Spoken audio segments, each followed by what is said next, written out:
Do not be deceived, God is not mocked. For whatsoever a man sows, that shall he also reap. വഞ്ചനപ്പെടാതിരിപ്പിൻ, ദൈവത്തെ പരിഹസിച്ചുകൂടാ, മനുഷ്യൻ വിതയ്ക്കുന്നത് തന്നെ കൊയ്യും. ആമേൻ. സ്തോത്രം. Do not be deceived. നമ്മെ തന്നെ ചതിക്കരുതെന്നാണ് ഇവിടെ വചനം പറയുന്നത്. വഞ്ചിക്കരുത്. സ്തോത്രം. പ്രിയമുള്ളവരെ, ദൈവജനമായി നാം, ദൈവം നമ്മളെ വിളിച്ചത് നമ്മൾ അനുഗ്രഹിക്കപ്പെടുവാനും മറ്റുള്ളവർക്ക് അനുഗ്രഹമായി ഇരിക്കുവാനും കർത്താവിനെ നമ്മുടെ ജീവിതത്തിലൂടെ മഹത്വപ്പെടുത്തുവാനായി ദൈവം നമ്മളെ വിളിച്ചു. എന്നാൽ ദൈവജനം പലപ്പോഴും തമ്മെ താന്നു വഞ്ചനപ്പെടുത്തുന്ന അല്ലെ വഞ്ചിക്കപ്പെടുന്ന അവസ്ഥയിലേക്ക് കടന്നു പോകുന്നതായിട്ട് നമുക്ക് കാണാൻ സാധിക്കുന്നു. അത് എങ്ങനെയെന്ന് പറഞ്ഞ നാം പലപ്പോഴും ചിന്തിക്കും, ഞാൻ ചെയ്യുന്നത് നല്ല കാര്യമല്ലോ, ഞാൻ നന്നായിട്ട് ജീവിക്കുന്നല്ലോ, ഞാൻ ദൈവത്തെ പ്രാർത്ഥിക്കുന്നല്ലോ, പ്രവർത്തിക്കുന്നല്ലോ, ദൈവത്തിന്റെ ഇഷ്ടമല്ലോ ഞാൻ ചെയ്യുന്നു, എന്നാൽ ഞാൻ എന്തിനാ ഇങ്ങനെ ആയിരുന്നു, അല്ലെ ഞാൻ എന്തിനാ ദൈവസന്നിധിയില് വഞ്ചിക്കപ്പെടുന്നത്, എനിക്ക് നന്മ കിട്ടിയില്ലല്ലോ, ഞാൻ അങ്ങനെ ആയില്ലല്ലോ, ഇങ്ങനെ ആയില്ലല്ലോ എന്ന് പലപ്പോഴും വിശ്വാസികൾ ചിന്തിക്കുന്ന അവസ്ഥയുണ്ട്. പ്രിയമുള്ളവരെ, വിശ്വാസ ഗോളം എന്ന് പറഞ്ഞത് ഈ കേരളത്തിലുള്ള ഐഡിയ മാത്രമല്ല, എവരിവേ അവരുടെ ചിന്താഗതി ഒരുപോലെ ഉണ്ടെന്ന് ഞാൻ എൻ്റെ മിഷണറി ജേർണിയിലൂടെ എനിക്ക് മനസ്സിലാക്കാൻ സാധിച്ചു. സ്തോത്രം. പലപ്പോഴും നമ്മുടെ വ്യക്തിഗത ജീവിതത്തിൽ നമ്മൾ കടന്നു പോകുന്ന അവസ്ഥകൾ ചിന്തിക്കുമ്പോൾ, ദൈവം എന്റെ പ്രാർത്ഥന കേൾക്കുന്നില്ലേ, ദൈവം എന്നെ കാണുന്നില്ലേ, ദൈവം ഇത് അറിയുന്നില്ലേ എന്ന് നമ്മൾ ചിന്തിക്കാറുണ്ട്. എന്നാൽ ഇവിടെ വചനം പറയുന്നു, വഞ്ചനപ്പെടാതിരിപ്പിൻ, ദൈവത്തെ പരിഹസിച്ചുകൂടാ. സ്തോത്രം. അത്ര മതി. വഞ്ചനപ്പെടാതിരിക്കാന്ന് പറയുന്നു. അപ്പോ നമ്മൾ എങ്ങനെ വഞ്ചിക്കപ്പെടുന്നു, അത് പൈശാചിക തന്ത്രങ്ങൾ എങ്ങനെ നമ്മുടെ ആത്മീയ ജീവിതത്തിൽ പലപ്പോഴും നടക്കുന്നതിന് ചില വ്യക്തിഗത ജീവിതങ്ങൾ പരിശുദ്ധാത്മ കുറെ നാളെ മുമ്പ് തന്നെ എൻ്റെ ഹൃദയത്തിൽ സംസാരിച്ച ചില കാര്യങ്ങൾ ഞാൻ ഇരിക്കുവാൻ ആഗ്രഹിക്കുന്നു. ദൈവത്തിന് മഹത്വം ഉണ്ടാകട്ടെ. അതിനുവേണ്ടി നമുക്ക് വായിക്കാം 2 സമൂവേലിന്റെ പുസ്തകം 6-ാം അധ്യായത്തിന്റെ 20 തൊട്ട് 22 വചനം വരെ വായിക്കാം. അനന്തരം ദാവീദ് തന്റെ കുടുംബത്തെ അനുഗ്രഹിക്കേണ്ടതിന് മടങ്ങി വന്നപ്പോൾ ശൗലിന്റെ മകളായ മീഖൾ ദാവീദിനെ എതിരേറ്റ് ചെന്നു. നിസ്സാരന്മാരിൽ ഒരുത്തൻ തന്നെത്താൻ അനാവർത്തനാക്കുന്നത് പോലെ ഇന്ന് തന്റെ ദാസന്മാരുടെ ദാസികൾ കാണുകെ തന്നെത്താൻ അനാവർത്തനാക്കിയ ഇസ്രായേൽ രാജാവ് ഇന്ന് എത്ര മഹത്വമുള്ളവനെന്ന് പറഞ്ഞു. ദാവീദ് മീഖളിനോട്, യഹോവയുടെ ജനമായ ഇസ്രായേലിന് പ്രഭുവായി നിയമിപ്പാൻ തക്കവണ്ണം നിന്റെ അപ്പനിലും അവന്റെ സകല ഗൃഹത്തിലും ഉപരിയായി എന്നെ തിരഞ്ഞെടുത്തിരിക്കുന്ന യഹോവയുടെ മുൻപാകെ, അതെ യഹോവയുടെ മുൻപാകെ ഞാൻ നൃത്തം ചെയ്യും. ഞാൻ ഇനിയും ഇതിലധികം ഹീനനും എന്റെ കാഴ്ചയ്ക്ക് എളിയവനുമായിരിക്കും. നീ പറഞ്ഞ ദാസികളാലോ എനിക്ക് മഹത്വമുണ്ടാകും എന്ന് പറഞ്ഞു. ആമേൻ. സ്തോത്രം. ഇവിടെ നമ്മൾ ഒരു വ്യക്തിയെ കാണുന്നു, ദാവീദിന്റെ ഭാര്യയായ മീഖാൽ. സ്തോത്രം. ഈ സഹോദരി ബാക്ക്ഗ്രൗണ്ട് നമ്മൾ ചിന്തിക്കുമ്പോൾ ഒരു രാജാവിന്റെ മകളാണ്, ഒരു രാജാവിന്റെ ഭാര്യയായിട്ട് ഇവിടെ നമുക്ക് കാണാൻ സാധിക്കുന്നു. ഈ സഹോദരിയുടെ ജീവിതത്തിൽ ദൈവം എന്താണ്, ദൈവഭക്തി എന്താണ്, ദൈവത്തെ എങ്ങനെ സേവിക്കണം, ദൈവം ആരാണെന്നത് പിതാവിലോ കൂടെ കണ്ടുപിടിച്ചു ഭർത്താവിലോ കൂടെ മനസ്സിലാക്കുകയും ചെയ്യുന്ന ഒരു സ്ത്രീ ആയിരുന്നു. എന്നാൽ താൻ ദൈവത്തിന്റെ സന്നിധിയിൽ എങ്ങനെ ആയിരിക്കണം, ദൈവത്തെ എങ്ങനെ സേവിക്കണം, ദൈവത്തെ എങ്ങനെ മഹത്വപ്പെടുത്തണം എല്ലാം അറിഞ്ഞ ഈ സഹോദരി തന്റെ ഭർത്താവായ രാജാവായ ദാവീദ് ഈ ദൈവത്തിന്റെ പെട്ടകം കൊണ്ടുവരുമ്പോൾ ആ പെട്ടകത്തിന്റെ മുമ്പാകെ നിന്നുകൊണ്ട് താൻ നൃത്യം ചെയ്ത് ദൈവത്തെ ആരാധിച്ചപ്പോ തന്റെ ശരീരത്തിലുള്ള വസ്ത്രങ്ങൾ താൻ ചിന്തിച്ചില്ല, താൻ വേഷം താൻ അത് മൈൻഡ് ചെയ്തില്ല. എന്നാൽ ദൈവത്തെ തന്റെ ശരീരം മറന്ന് താൻ ആരാധിച്ച് നടക്കുമ്പോൾ അത് കണ്ട് മീഖാൽ പരിഹാസിച്ചു. ഹല്ലേലൂയ. പ്രിയമുള്ളവരെ, നാം പലപ്പോഴും നമ്മുടെ വ്യക്തിഗത ജീവിതങ്ങളിൽ നമ്മൾ പ്രാർത്ഥിക്കുന്നവരാണ്. ദൈവം എന്താണെന്നത് വർഷങ്ങളായി നമുക്ക് വലിയ പാരമ്പര്യമുള്ള കുടുംബത്തിലായിരിക്കും നമ്മളുള്ളത്. എന്നാൽ നമ്മള് ദൈവദാസന്മാരെ, ദൈവജനത്തെ അല്ലെ ദൈവത്തെ പരിഹാസിക്കുന്നവരാണോ ഒന്ന് നമ്മളെ തന്നെ ചിന്തിക്കുക. ഹല്ലേലൂയ. ഈ കാലഘട്ടത്തിൽ ഏത് മീഡിയയിൽ നമ്മൾ നോക്കുന്നെങ്കിൽ ഇതേ തന്നെ നമുക്ക് കാണാൻ സാധിക്കുന്നു. മറ്റുള്ള ദൈവദാസന്മാര് ദൈവദാസന്മാർ തന്നെ കുറ്റപ്പെടുത്തുന്ന ഒരു കാലഘട്ടമാണ്. മറ്റുള്ള ദൈവവേളയിൽ മറ്റുള്ള ദൈവദാസന്മാരെ പരിഹാസിക്കുന്ന ഒരു കാലഘട്ടത്തിലാണ് നമ്മൾ ആയിരിക്കുന്നത്. പ്രിയമുള്ളവരെ, അത് എന്തു ചെയ്യുന്നനി, അതിന്റെ ഫലിതം എന്താണെന്ന് നമ്മൾ ചിന്തിക്കുമ്പോൾ സ്വർഗത്തിലെ ദൈവം മീകാലിന്റെ ഗർഭം അടച്ചതായിട്ട് നമുക്ക് കാണാൻ സാധിക്കുന്നു. പലപ്പോഴും എത്ര പ്രാർത്ഥിച്ചാലും എനിക്ക് കിട്ടുന്നില്ലേ, എനിക്ക് ലഭിക്കുന്നില്ലേ, എന്റെ സഭ എനിക്ക് വേണ്ടി പ്രാർത്ഥിക്കുന്നില്ലേ, അല്ലെ എന്റെ ദൈവദാസൻ എനിക്ക് വേണ്ടി പ്രാർത്ഥിക്കുന്നില്ലേ, അല്ലെ എന്റെ പ്രാർത്ഥന ദൈവം കേൾക്കുന്നില്ലേ എന്ന് ചിന്തിക്കുന്ന പ്രിയ സഹോദര, അവരിൽ ഒന്നുമല്ല problem. Because you are not perfect in the presence of God. ഇത് വേറൊരു പ്രശ്നമല്ല, ഇത് നിന്റെ പ്രശ്നം തന്നെ. അതാണ് ദൈവാത്മാവ് ഇവിടെ പറയുന്നത്. സ്തോത്രം. എന്തുകൊണ്ട്?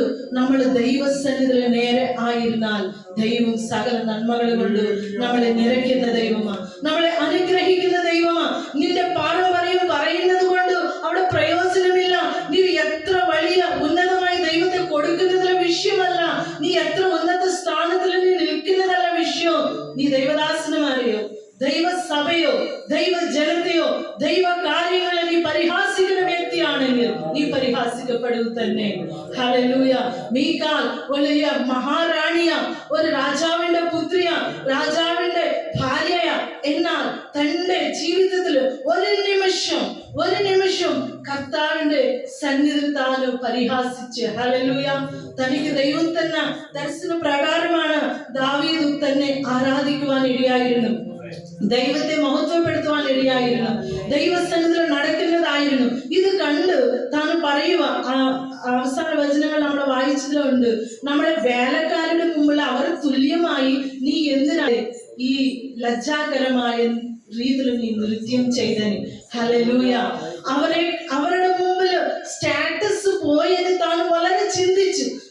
അവരുടെ വേലക്കാരുടെ മുമ്പിൽ ഈ രാജാവിന്റെ ഒരു പൊസിഷൻ കളഞ്ഞ്, സ്റ്റാറ്റസ് കളഞ്ഞ് താൻ ഡാൻസ് ചെയ്തതിന് പരിഹാസിച്ചു. പക്ഷെ താൻ ആരുടെ മുമ്പിലായിരുന്നത് താൻ ഗമനിക്കാതെ പോയി. ഹല്ലേലൂയ. എന്നാൽ ഈ ചെറിയ വാക്കുകൾ, ഈ ചെറിയ ചിന്തകൾ തന്റെ ഹൃദയത്തിലെ രാജാവിന് താൻ മാളിക മേലിൽ അല്ലെ കൊട്ടാരത്തിന്റെ മേലിൽ കണ്ടു താൻ ഹൃദയത്തിൽ ചിന്തിച്ചപ്പോൾ തന്നെ ദൈവം ഗർഭപാത്രം അടച്ചു. സ്തോത്രം. ഹല്ലേലൂയ. ഇന്ന് പകൽക്കാലം ദൈവാത്മാവ് ഇങ്ങനെ പറയുന്നു, നിന്റെ ജീവിതത്തിൽ ഇതുവരെ ഏതെങ്കിലും വഴികൾ തുറക്കാതിരുന്നേ ദൈവസന്നിധിയിൽ ക്ഷമയോടെ, അപ്പാ എന്റെ ജീവിതത്തിൽ ഞാൻ എന്തെങ്കിലും അറിഞ്ഞോ, അവിടുത്തെ ഇഷ്ടമില്ലാത്ത വാക്കുകളോ ചിന്തകളോ എന്റെ ഹൃദയത്തിൽ വന്നെങ്കിൽ ക്ഷമിക്കണമേ, എനിക്ക് വഴികൾ തുറക്കണമേ എന്ന് പ്രാർത്ഥിക്കുക. ഹല്ലേലൂയ. മീകാലിന്റെ ജീവിതത്തിൽ മീകാൽ താൻ ചിന്തിച്ചതേ ഉള്ളൂ, തനിക്കൊരു തലമുറ പോലെ കാണാൻ പറ്റിയില്ല. പ്രിയമുള്ളവരെ, മഹാറാണിയായിരുന്നു, സർവ സമ്പത്ത് തനിക്കുണ്ടായിരുന്നു, എന്നാലും തനിക്ക് ഗർഭപാത്രം തുറക്കപ്പെട്ടില്ല, തനിക്ക് കുഞ്ഞുങ്ങളെ കാണാൻ സാധിച്ചില്ല. ദൈവം തന്റെ ഗർഭപാത്രം അടച്ചതായിട്ട് കാണുന്നു. അങ്ങനെയുള്ള നമുക്ക് തടഞ്ഞി നിൽക്കുവാനോ അല്ലെ അനുഗ്രഹങ്ങളെ പ്രാപിക്കാതെ നമ്മൾ ജീവിക്കുവാനല്ല ദൈവം വിളിച്ചത്. നമ്മളെ ഓരോരുത്തരും ദൈവം വിളിച്ചത് അനുഗ്രഹിക്കപ്പെടുവാനോ മറ്റുള്ളവർക്ക് അനുഗ്രഹമായി നിൽക്കുവാനോ കർത്താവിനെ മഹത്വപ്പെടുത്തുവാനോ ദൈവം നമ്മളെ വിളിച്ചിരുന്നു. അതിനുവേണ്ടി തന്നെ നമ്മൾ തയ്യാറായിരിക്കണം. ഹല്ലേലൂയ. ദൈവത്തിന് മഹത്വം ഉണ്ടാകട്ടെ. അതുകൊണ്ട് ഇന്ന് പകൽക്കാലം നമ്മുടെ വ്യക്തിഗത ജീവിതങ്ങളിൽ എന്തൊക്കെയാണോ പ്രാർത്ഥിച്ചാൽ ഇതുവരെ ലഭിക്കാത്ത വിഷയങ്ങൾ ഉണ്ടെങ്കിൽ കർത്താവിന്റെ സന്നിധിയിൽ മടങ്ങി വരാം. ദൈവസന്നിധിയിൽ ക്ഷമയോട്. ദൈവം പരിഹാസിക്കപ്പെടുകയില്ല. നമ്മൾ പരിഹാസിക്കരുത്, നമ്മളെ തന്നെ വഞ്ചിക്കരുത്. കർത്താവിന്റെ സന്നിധിയിൽ നമ്മുടെ ജീവിതങ്ങളെ ഏൽപ്പിക്കാം. അടുത്ത ഒരു ജീവിതം കൂടെ ദൈവാത്മാവ് കാണിക്കുന്നു. 2 രാജാക്കന്മാർ പുസ്തകം 2-ാം അധ്യായത്തിന്റെ 23-ാം വചനം തൊട്ട് 25 വരെയുള്ളത് വായിക്കും. പിന്നെ അവൻ അവിടെ നിന്ന് ബേഥേലിലേക്ക് പോയി. അവൻ വഴിയിൽ നടക്കുമ്പോൾ ബാലന്മാർ പട്ടണത്തിൽ നിന്ന് പുറപ്പെട്ടു വന്ന് അവനെ പരിഹസിച്ച് അവനോട് മൊട്ടത്തലയാ കയറി വാ എന്ന് പറഞ്ഞു. അവൻ പിന്നോക്കം തിരിഞ്ഞ് അവരെ നോക്കി യഹോവ നാമത്തിൽ അവരെ ശപിച്ചു. അപ്പോൾ കാട്ടിൽ നിന്ന് 2 പെൺകരടി ഇറങ്ങി വന്ന് അവരിൽ 42 ബാലന്മാരെ കീറിക്കളഞ്ഞു. അവൻ അവിടെ വിട്ട് കർമ്മേൽ പർവ്വതത്തിലേക്ക് പോയി അവിടെ നിന്ന് ശമരിയിലേക്ക് മടങ്ങി പോന്നു. ആമേൻ. നമ്മളിവിടെ വായിച്ച വചനം നമുക്ക് ഏവർക്കും സുപരിചിതം തന്നെ. എലീഷായുടെ ശുശ്രൂഷയിൽ നമുക്ക് ഇത് കാണാൻ സാധിക്കുന്നു. സ്തോത്രം. ഇവിടെ പ്രത്യേകിച്ച് എലീഷ എന്ന ദൈവദാസന് താന് ശുശ്രൂഷിച്ച് ഓരോ സ്ഥലങ്ങളിൽ ഇങ്ങനെ കടന്നു വരുമ്പോൾ താൻ എവിടെ എത്തിച്ചേർന്നാ ഇവിടെ പറയുന്നു, ബേത്തേൽ എന്ന സ്ഥലത്തേക്ക് എത്തിച്ചേർന്നു. സ്തോത്രം. പ്രിയമുള്ളവരെ, അവിടുത്തെ ജനങ്ങളെല്ലാം ദൈവത്തെ അറിഞ്ഞ വ്യക്തികളായിരുന്നു. ദൈവം എന്താണ്, ദൈവത്തിന്റെ പദ്ധതികൾ എന്താണ്, ദൈവത്തിന്റെ ക്രിയകൾ എന്താണ്, അവർ വളരെ ശക്തമായി അറിയുന്ന ജനമാണ്. ഹല്ലേലൂയ. ബേത്തേൽ എന്ന സ്ഥലത്തില് ദൈവ ജനമാണ് വസിക്കുന്നത്. ഈ സ്ഥലത്തേക്ക് ദൈവദാസന് കടന്നു വരുമ്പോഴാണ് ഇതാ ഒരു കൂട്ടം കുഞ്ഞുങ്ങളെല്ലാം കഴിഞ്ഞു വന്നിട്ട് പറയുന്ന അവിടെ ഇങ്ങനെ മൊട്ടത്തലയാ നീ ദൈവദാസന് വിളിക്കുന്നതായിട്ട് നമുക്ക് കാണാൻ സാധിക്കുന്നു. സ്തോത്രം. ഈ മൊട്ടത്തലയാന്ന് വിളിക്കുന്നത് എന്തുകൊണ്ട്? പരിഹാസിച്ചിട്ടാണ് ഈ ദൈവദാസന് വിളിക്കുന്നതായിട്ട് നമുക്ക് കാണാൻ സാധിക്കുന്നു. പ്രിയമുള്ളവരെ, ബേത്തേൽ എന്ന സ്ഥലമോ ദൈവജനങ്ങൾ വസിക്കുന്ന പട്ടണമാണ്, ദൈവത്തെ സേവിക്കുന്നവരുടെ പട്ടണമാണ്, ദൈവത്തെ അറിയുന്ന പട്ടണമാണ്. എന്നാൽ ഈ കുഞ്ഞുങ്ങള് ആ ദൈവദാസിനെ കണ്ടപ്പോ അവരുടെ രൂപം അല്ല ദൈവദാസിന്റെ രൂപം കണ്ടപ്പോ അവർക്ക് ഉടനെ തന്നെ പരിഹാസിക്കാൻ തോന്നി. എന്തുകൊണ്ട്? ഭവനത്തിലെ മാതാപിതാക്കൾ പരിഹാസിക്കുന്നവരാ. ഹല്ലേലൂയ. മാതാപിതാക്കൾ ദൈവദാസന്മാർ കുറ്റം പറയുന്നവരാ.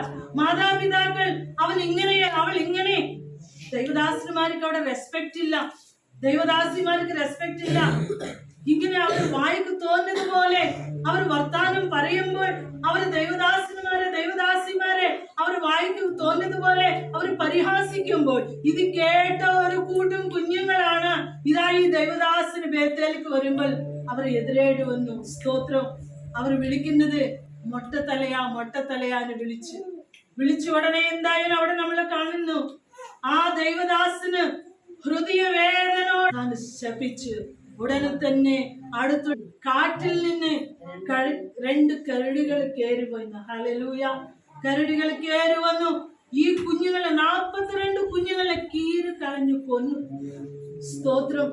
പ്രിയമുള്ളവരെ, നാം നമ്മുടെ ഭവനത്തിലെ ദൈവദാസനെ കുറിച്ചോ അല്ലെ ദൈവത്തിന്റെ കാര്യങ്ങളെ കുറിച്ചോ അല്ല ദൈവ പ്രവർത്തികളെ കുറിച്ചോ നമ്മുടെ കുഞ്ഞുങ്ങളുടെ മുമ്പില് അല്ലെ നമ്മുടെ തലമുറകളുടെ മുമ്പിൽ നമ്മൾ പരിഹാസിക്കുമ്പോൾ ചിന്തിക്കണോ, ഇത് അവരുടെ ജീവിതത്തിൽ ദോഷമായി തീരൂ, അവരുടെ ജീവിതത്തിൽ അത് നാശമായി തീരൂ, അവരുടെ ജീവിതത്തിൽ അത് ഫ്യൂച്ചർ ഇല്ലാതാക്കുന്ന ഒരു വിഷയം തന്നെയാ. ഹല്ലേലൂയ.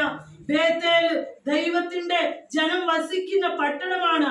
ബേത്തേൽ ദൈവത്തെ മഹത്വപ്പെടുത്തുന്ന സ്ഥലമാണ്, ദൈവജനം വസിക്കുന്ന സ്ഥലമാണ്, ദൈവത്തെ ആരാധിക്കുന്ന സ്ഥലത്താണ് ഈ ഒരു വലിയ കൂട്ട് കുഞ്ഞുങ്ങള് ദൈവത്തെ പരിഹാസിക്കുന്നവര് അവിടെ വളർന്നതായിട്ട് കാണാൻ സാധിക്കുന്നു. ഇതാരുടെ തെറ്റ പ്രിയമുള്ളവരെ? അത് അവരുടെ മാതാപിതാക്കളുടെ തെറ്റ. ഇന്ന് ഈ കാലഘട്ടത്തിൽ കുഞ്ഞുങ്ങൾ ശാരീരികമായി മരിക്കുന്നില്ല, പക്ഷെ അവർ ഭൗതികമായി അവർ ജീവിച്ചാൽ ആത്മീകമായി മരിക്കുന്ന അവസ്ഥയാണ്. ഹല്ലേലൂയ. എന്തുകൊണ്ട് ഈ അവസ്ഥ ആത്മീയ ഗോളത്തിൽ ഉണ്ടാകുന്നു? എന്തുകൊണ്ട് ആത്മീകമായി പാരമ്പര്യമായി വർഷങ്ങളായി ഞങ്ങൾ ആരാധിക്കുന്നവർ സേവിക്കുന്നവർ എന്ന് പറയുന്ന മാതാപിതാക്കളുടെ കുഞ്ഞുങ്ങള് അവര് പാൻപരാഗ് കഴിക്കുന്നു, അവര് മദ്യത്തിലെ മയക്കത്തിലായിരിക്കുന്നു, ലേച്ഛമായ ജീവിതത്തിലെ കടന്നു പോകുന്നത് എന്തുകൊണ്ട്? അവര് ആത്മികമായി മരിച്ചുപോയി. ഹല്ലേലൂയ. നിന്റെ ഭവനത്തിൽ നീ ഒരു ദൈവദാസനോ അല്ല ഒരു ദൈവ വേലയ്ക്ക് വ്യതിരേകമായി നിന്റെ നാവ് തുറക്കുമ്പോൾ അത് നിന്റെ കുഞ്ഞുങ്ങളെ കേൾക്കുന്നു. ഹല്ലേലൂയ. അത് അവരുടെ ഹൃദയത്തിൽ ക്രിയ ചെയ്യുന്നു. ദൈവദാസന്മാർക്ക് വ്യതിരേകമായി അവരുടെ ഹൃദയത്തിലെ പൈശാചികൻ അത് കൂട്ടി അത് വളർത്തി അത് അവരുടെ ഹൃദയത്തിലെ ദൈവത്തോട് ദൈവവേലോട് ദൈവജനത്തോട് വ്യതിരേകമാക്കി മനസ്സിനെ കൊണ്ടുവരുന്നു. ഹല്ലേലൂയ. അവർ ഭൗതികമായി ജീവിച്ചാലും ആത്മികമായി അവർ മരിച്ച അവസ്ഥയിലാണ്. ഇനി നമ്മൾ ഈ ലോകത്തിൽ കാണുമ്പോൾ ഒരു വലിയ കൂട്ട തലമുറ നാശനത്തിലാണ് നടക്കുന്നത്. ഹല്ലേലൂയ. പ്രിയമുള്ളവരെ, നാം നമ്മുടെ തലമുറയ്ക്ക് വേണ്ടി കരയേണ്ടത് മാത്രമല്ല, അവരുടെ മുമ്പ് നമ്മൾ സംസാരിക്കുന്ന വാക്കായിരിക്കണം, നമ്മൾ സംസാരിക്കുന്ന അല്ലെ ക്രിയകളായിരിക്കണം. whatever may be, we have to be careful. കാരണം ഒരു തലമുറയെ നമ്മൾ കർത്താവിന് വേണ്ടി എഴുന്നേൽപ്പിക്കേണ്ടവരാ. പക്ഷെ അവരെ കൊല്ലുവാനോ മരിക്കുവാനോ നമ്മൾ അനുവദിക്കാതെ നമ്മളെ തന്നെ സൂക്ഷിക്കണം. ഹല്ലേലൂയ. ഇവിടെ ബേത്തേലിലുള്ള ഈ ദൈവജനം അവരുടെ മക്കളൊക്കെ കർത്താവിനെ കുറിച്ചോ അല്ല ദൈവജനത്തെ കുറിച്ചോ ദൈവദാസനെ കുറിച്ചുള്ള ബോധ്യം കൊടുക്കാത്തത് കൊണ്ടാണ് പരിഹാസിച്ചു. പക്ഷെ ദൈവം പരിഹാസിക്കപ്പെടുകയില്ല, നമ്മളെ തന്നെ പരിഹാസിക്കപ്പെടും. ഹല്ലേലൂയ. അതുകൊണ്ട് നമ്മുടെ ക്രിയകളെ നമ്മൾ സൂക്ഷിക്കണം. ഇവിടെ ഈ കുഞ്ഞുങ്ങളെ നഷ്ടപ്പെട്ടു ഉടനെ തന്നെ ഭയങ്കരമായ ശാപം അവരുടെ ജീവിതത്തിൽ വന്നു. നമ്മുടെ കുഞ്ഞുങ്ങൾ ആത്മീകമായി മരിച്ചു പോകാതെ നമ്മൾ തന്നെ സൂക്ഷിക്കുക. കർത്താവിന്റെ കരങ്ങൾക്ക് നമ്മുടെ വാക്കുകൾ, നമ്മുടെ പ്രവൃത്തികള്, നമ്മള് ചെയ്യുന്ന എല്ലാ കാര്യങ്ങളും കർത്താവിന്റെ സന്നിധിയിലും എപ്പോഴും ദൈവ സാന്നിധ്യം നമ്മുടെ കൂടെ ഉണ്ടെന്ന് ബോധ്യത്തോടെ നമ്മുടെ ഹല്ലേലൂയ.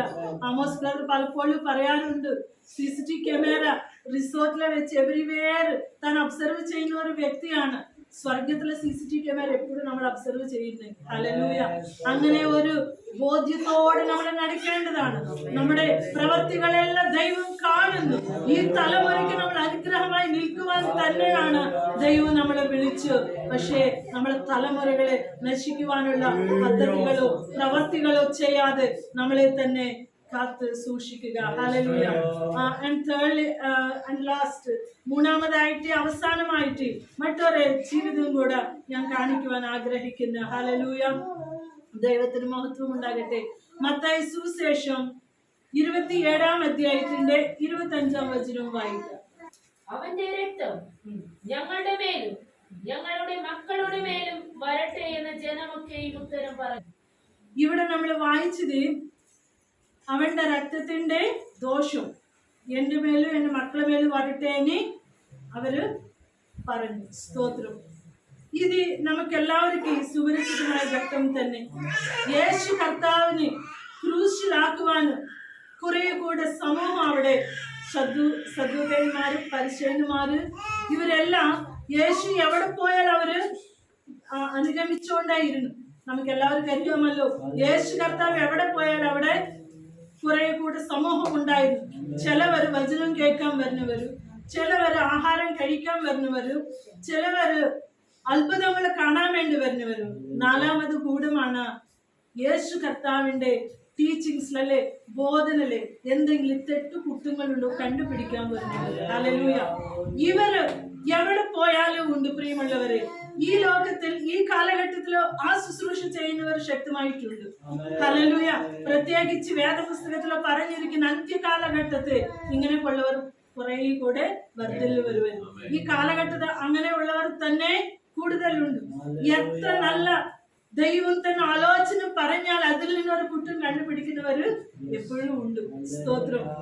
എന്നാൽ യേശു കർത്താവ് തന്റെ ശുശ്രൂഷ കാലഘട്ടത്തിൽ ശുശ്രൂഷ ചെയ്യുമ്പോൾ ഈ സദ്ദുക്കൈസ് ആൻഡ് പരിശീലൻ ഇവർ എപ്പോഴും കൂടെ നടന്ന് യേശു വെച്ച് ചെയ്യുന്ന ശുശ്രൂഷകളുള്ള തെറ്റും കുറ്റും കണ്ടുപിടിച്ച് അവർ ക്വസ്റ്റ്യൻ ചെയ്തുകൊണ്ടിരിക്കുകയായിരുന്നു. ഇവർ അവസാനമായിട്ട് ദൈവത്തെ ദൂഷിക്കുന്ന വ്യക്തിയായവനും ഇവന് നമ്മളെ രക്ഷിക്കാൻ വന്നതല്ല, ഇവന് മെസ്സയ അല്ല, അതുകൊണ്ട് ക്രൂശിക്കണോ ദൈവത്തെ ദൂഷിക്കുന്ന വ്യക്തിയാണ്. ഇങ്ങനെ യേശു കർത്താവ് താൻ നമുക്ക് വേണ്ടി മരിക്കാമെന്ന പദ്ധതി അവര് മനസ്സിലാക്കാതെ അവര് പദ്ധതി ജയിച്ചെന്നോർത്തു അവര് യേശു അപ്പച്ചനെ കൽവരി ക്രൂസിലേക്ക് കൊണ്ട് ആക്കുവാന് ആ ന്യായാധിപന്മാരുടെ മുമ്പിൽ കൊണ്ട് എത്തിച്ചപ്പോ ഈ യെരുശലേമിലുള്ള ധർമ്മശാസ്ത്രം അല്ലെ ഓൾഡ് ടെസ്റ്റ്മെന്റിലുള്ള പഴയ നിയമം അനുസരിക്കുന്ന ദൈവമക്കളാണ് ഇവർ. അതാണ് നമ്മളിവിടെ മനസ്സിലാക്കേണ്ടത്. ഈ ദൈവജനമാണ് യേശു അപ്പച്ചനെ കാൽവരി ക്രൂസിലേക്ക് ഏൽപ്പിച്ചിട്ട് പറയുക, ആ പാപം അത് ഞങ്ങളുടെ മേല് ഞങ്ങളുടെ തലമുറകളുടെ മേല് വരട്ടെ. സ്തോത്രം. ആരാണിത് പറഞ്ഞത്? ജാതികളല്ല പ്രിയമുള്ളവരെ, ദൈവത്തെ അറിയാത്തവരല്ല പ്രിയമുള്ളവരെ. അവര് പഴയ നിയമം മോശയ്ക്ക് ദൈവം തന്നെ കൽപ്പനകളെല്ലാം അനുസരിക്കുന്നവരാണ്, ദൈവത്തെ സേവിക്കുന്നവരാണ്. ഇവരാണ് പറയുന്നത് ഈ മനുഷ്യനെ കുറിച്ചുള്ള സകല പാപം ഞങ്ങളുടെ മേല് ഞങ്ങളുടെ കുഞ്ഞുങ്ങളുടെ മേല് വരട്ടെ, എന്നാലും കുഴപ്പമില്ല, ക്രൂശിലാക്കാൻ പറഞ്ഞേ. Hallelujah, hallelujah. ഇന്ന് പൽക്കാലം എന്നെ കേൾക്കുന്ന പ്രിയ ദൈവജനമേ, പലതും പറഞ്ഞിട്ട് എന്തായാലും ആയിക്കൊള്ളട്ടെ, എനിക്കൊരു കുഴപ്പമില്ലനി നിങ്ങൾ ഇരുന്നെങ്കിൽ നിങ്ങളോ ഓക്കെ, പക്ഷെ നിങ്ങളുടെ തലമുറയാണ് ഇത് അനുഭവിക്കില്ല. പക്ഷെ ദൈവം നിശ്ചയിച്ച ആ ശാപം അവർ അനുഭവിക്കുക തന്നെ ചെയ്യും. ഈ യേശു കർത്താവിന് കാൽവരി ക്രൂസിൽ ഏൽപ്പിച്ച ഈ ദൈവജനം ഇന്ന് നമുക്ക് കാണാൻ സാധിക്കുന്നു. 122-ാം സങ്കീർത്തനത്തിലെ പറയുന്നു, ഇങ്ങനെ സങ്കീർത്തനക്കാരന് പറയുന്നു, യെരൂശലേമിന് വേണ്ടി പ്രാർത്ഥിക്കുക, യെരൂശലേം സമാധാനത്തിന് വേണ്ടി പ്രാർത്ഥിക്കുക. അവർക്ക് ഇന്നും സമാധാനമില്ല. ഹല്ലേലൂയ. അവർ പറഞ്ഞ് യേശുവിനെ ക്രൂശിലാക്കുക, ആ രക്തത്തിന്റെ ദോഷം എന്റെ മേലും എന്റെ മക്കളുടെ മേലും വരട്ടെ എന്ന് പറഞ്ഞ് ഇന്നും യെരൂശലേമിൽ സമാധാനമില്ല. പ്രിയ ദൈവജനമേ, ദൈവത്തെ പരിഹാസിക്കുന്ന ഒരു ദൈവജനം പോലെ നീ ആയിരുന്നെങ്കിൽ ആ ശാപം, ആ കേഴ്സസ് എല്ലാം നിന്റെ തലമുറയാണ് അനുഭവിക്കുന്നത്. ഇന്ന് നിനക്ക് പരിഹാസിക്കുന്നതോ ആ ദോഷം എന്റെ മേലും വരട്ടെ ഞാൻ വഹിക്കുവാൻ പറഞ്ഞ് നീ സന്തോഷിച്ച് ആർഗ്യൂ ചെയ്ത്, അല്ലെ ഞാൻ ഇങ്ങനെ അത് കാണിക്കുക അങ്ങനെ കാണിക്കുവാന് നീ ഒരു കുറ്റം ഏറ്റെടുത്ത് ദൈവദാസന്മാർക്ക് വ്യതിരേകമായോ, ദൈവവേലക്ക് വ്യതിരേകമായോ, ദൈവത്തിന് വ്യതിരേകമായോ എന്തെങ്കിലും കാണിക്കുവാൻ നീ തയ്യാറാണെങ്കിൽ അതിന്റെ പ്രതിഫലം നിന്റെ കുഞ്ഞുങ്ങള്, അതിന്റെ പ്രതിഫലം നീ വംശമാ അനുഭവിക്കുന്ന. ഹല്ലേലൂയ. നമുക്കറിയാം 103-ാം സങ്കീർത്തനത്തിൽ പറയുന്നു, ദൈവത്തിന്റെ ദയയോ 1000 തലമുറ വരും അത് ഉണ്ടായിരിക്കും. ഹല്ലേലൂയ. നമ്മുടെ തലമുറ കഴിഞ്ഞാലും ദൈവത്തിന്റെ ദയ ഉണ്ടെങ്കിൽ, ദൈവം ഒരു വ്യക്തിനെ അനുഗ്രഹിച്ചെങ്കിൽ അങ്ങനാണെങ്കിൽ ദൈവം ശപിക്കുന്നെങ്കിൽ അത് എത്ര ഭയങ്കരമാണ്. ഹല്ലേലൂയ. പ്രിയമുള്ള ദൈവജനമേ, എന്നെ കേൾക്കുന്ന പ്രിയ ദൈവ പൈതലെ, നിന്റെ ജീവിതത്തിൽ എപ്പോഴായാലും അറിയാതോ അറിഞ്ഞോ ദൈവത്തെ പരിഹാസിച്ചു, അല്ലെ ദൈവജനത്തെ പരിഹാസിച്ചു, ദൈവദാസനുമാർന്നോ ദൈവദാസിമാർന്നോ ദൈവജനത്തിനോ പരിഹാസിക്കുന്ന ചിന്തയോ അല്ലെ ഹൃദയമോ നിനക്കുണ്ടെങ്കിൽ മടങ്ങി വരിക. ദൈവം ഒരിക്കലും പരിഹാസിക്കപ്പെടുകയില്ല. നമ്മൾ നല്ല പ്രവൃത്തി ചെയ്യുന്നെങ്കിൽ അതിന്റെ പ്രതിഫലം ആത്മാവിൽ നമ്മൾ അനുഭവിക്കും. ഹല്ലേലൂയ. അതിന്റെ പ്രതിഫലം നമ്മുടെ ജീവനിലെ നമ്മൾ അനുഭവിക്കും, നമ്മുടെ നിത്യത്തിൽ അത് നമ്മൾ അനുഭവിക്കും. പക്ഷെ ദോഷമായി നീ ദൈവത്തെ സേവിച്ചുകൊണ്ട് തന്നെ നീ ദൈവത്തിന് വ്യതിരേകമായി നിന്റെ വാക്കോ നിന്റെ പ്രവൃത്തിയോ നിന്റെ ക്രിയകളോ ഉണ്ടെങ്കിൽ അതിന്റെ പ്രതിഫലം നീ മാത്രമല്ല നിന്റെ തലമുറ അത് അനുഭവിക്കുക തന്നെ ചെയ്യും. അതുകൊണ്ട് ഇന്ന് പകൽക്കാലം നമ്മൾ വായിച്ച വചനത്തിലേക്ക് മടങ്ങി വരാം. ഒരിക്കലും കൂടെ ഗലേഷ്യൻസ് ചാപ്റ്റർ 6-ാം അധ്യായത്തിന്റെ 7-ാം വചനവും ഒന്നും കൂടെ വായിച്ച് എന്റെ വാക്കുകളിൽ ഞാൻ വിരമിക്കുവാൻ ആഗ്രഹിക്കുന്നു. വഞ്ചനപ്പെടാതിരിപ്പേ, ദൈവത്തെ പരിഹസിച്ചുകൂടാ, മനുഷ്യൻ വിതയ്ക്കുന്നത് തന്നെ കൊയ്യും. ആമേൻ. സ്തോത്രം. ദൈവത്തെ പരിഹാസിച്ച് നമ്മൾ വഞ്ചിക്കപ്പെടരുത്. നമ്മൾ ഏത് വിത്തുവോ അതിന്റെ ഫലം നമ്മൾ കൊയ്യും. അതുകൊണ്ട് നമ്മുടെ വ്യക്തിഗത ജീവിതത്തിൽ ദൈവത്തെ ഏറ്റവും ശ്രേഷ്ഠമായി, ദൈവദാസന്മാരുടെ ഏറ്റവും ശ്രേഷ്ഠമായി, ദൈവജനത്തിന് ഏറ്റവും ശ്രേഷ്ഠമായി നമുക്ക് കാണാൻ സാധിക്കട്ടെ. ദൈവം നമ്മളെ ധാരാളമായി അനുഗ്രഹിക്കട്ടെ.